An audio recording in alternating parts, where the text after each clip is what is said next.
Okay, I want to show you how I go about baling a Lampwork bead, nice glass Lampwork bead.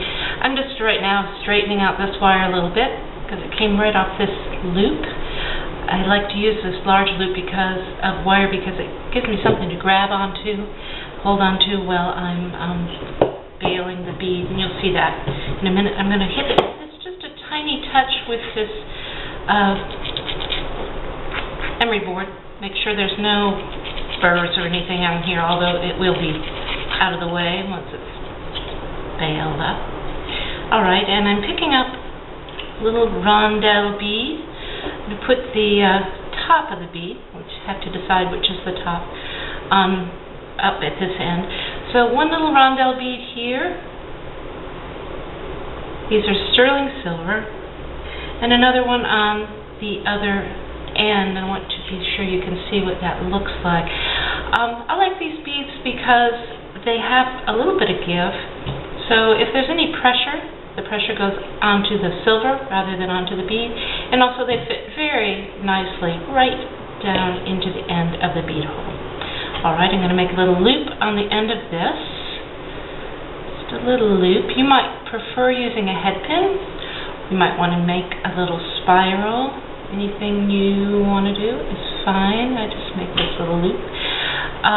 And I'm going to tighten it down with these pliers. Make sure that it's right down on there. Everything is together and it's a good shape. And that the center of it goes up through the center of the bead. See if I can't get that to do right. It wants to twist around inside those pliers. Almost there.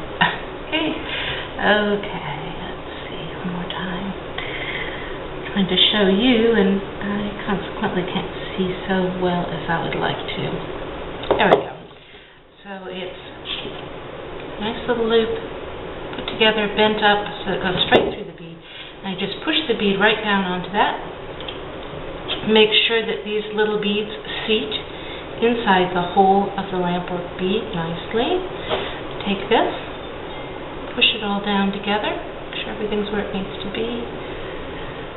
And this little guy, let's get in there a little better. Alright.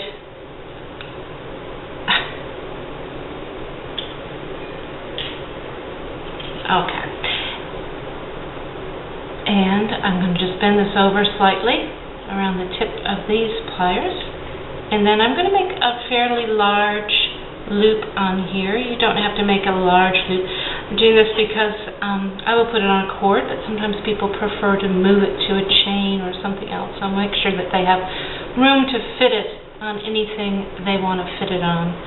So we've got that loop around there, and now here's where this nice long bit of wire works nicely for me. I'm going to pull it nice and taut. Just pull it right down onto the top of that top rondelle bead. And that is pretty tight. I'm going to push it in a little bit with these pliers.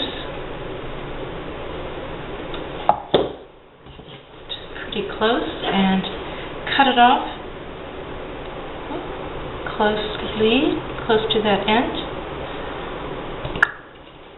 It's a little farther out than I really want it to be, so actually, there we go. Alright, cut that off. And then spin this so that it is perpendicular to the bead itself, so the cord will go through like the pliers are, and the bead will hang nice and flat. This is a flat bead. And then just tighten it down with the flat nose pliers. There we go. I think almost. A little bit more. Ooh. I may have cut that off a little too long. I'm going to hold the bead here. Sometimes those other pliers just kind of get in the way. There we go. There we feel it open to place. And then make sure it's decently tight, pretty tight, fairly tight. Mash it down a little more, just make sure everything's going to stay where you put it. And put these in there. Make it round if necessary. And it's a nice tight bail on a bead.